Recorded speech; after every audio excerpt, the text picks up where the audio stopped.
Studnek Aquatics here. It is time for another cigar review. I think the humidification system is running in there, so I'll just grab the cigar and then we'll talk out here.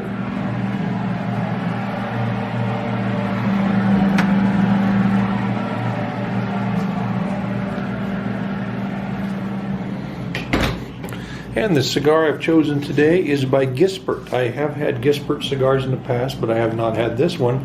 And this is called Intenso, and so it is no surprise that it is a full-bodied cigar. It's a small one. It's a Corona.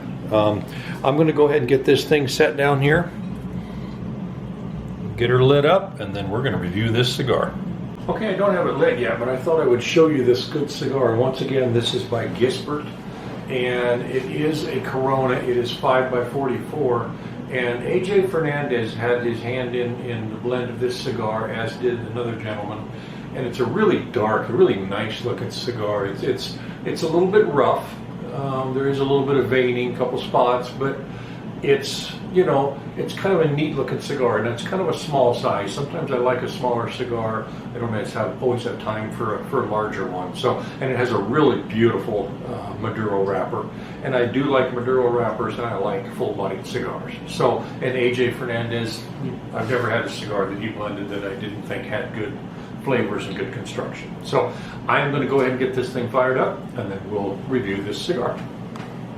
Okay, so I do have it lit now. And when you first kind of smell it, it kind of has a little bit of a kind of a dark spice kind of a smell to me, or something like that. And this is a full-bodied cigar, of course. It is made in Nicaragua, and the wrapper is a Maduro wrapper, like I said before, and it is a Connecticut broadleaf wrapper. The binder is from Nicaragua, and the fillers are from the Dominican Republic of Nicaragua. So there's nothing real unusual about this cigar as far as where the tobaccos come from or anything like that, but there's a lot of good tobaccos coming out of Nicaragua and the Dominican Republic, and this starts out really, really good.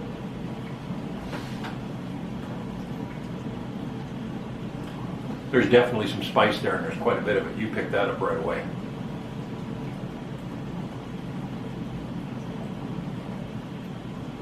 And it's a leathery cigar. There's just a lot of leather there. I don't pick up any woodsy notes. I don't pick up any pepper smell, anything like that. There's just kind of a intense spice to this thing.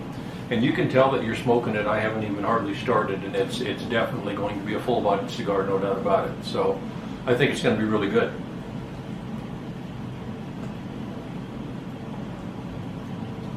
I'm not real sure how easy they are to find. I did a little looking around, and some places are sold out. I don't know if that's because it was a limited quantity or because they just sell so many of them that there's just not enough around, or maybe they quit making them. I don't know. I do know that it's a pretty good little stick.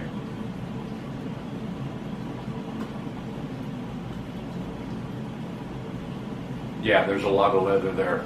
There's a lot of leather, and there's quite a bit of spice with thing to start with. So I'm going to go ahead and smoke this down a ways, and then we'll chime back in when I get on that second third. Okay, I'm not into that second third yet, but it is burning a little bit uneven. Before a person makes a real judgment call on the construction of a cigar, sure, the goal of producing premium cigars is that every single stick is the same every year, and that you never have a construction problem with any of them that starts to tunnel up one side like this does. But you do get those that do it once in a while.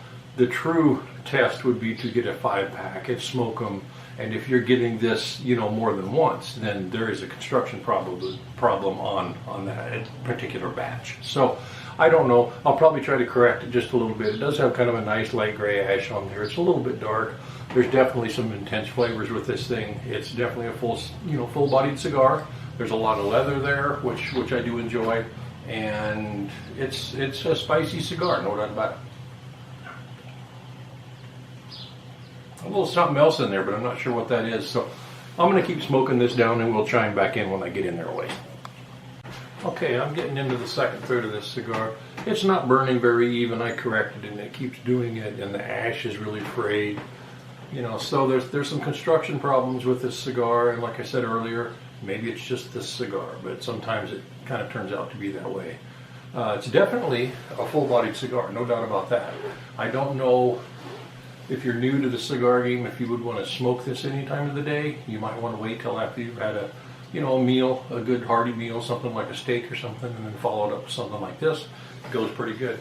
I did look these up, and they're a little hard to find, and you can pick a box of 20 up for $125, so that's $6.25 a stick, and that's not too bad. And typically when you buy a box of full-bodied cigars, they tend to last quite a while because you don't smoke them any time of the day and very often.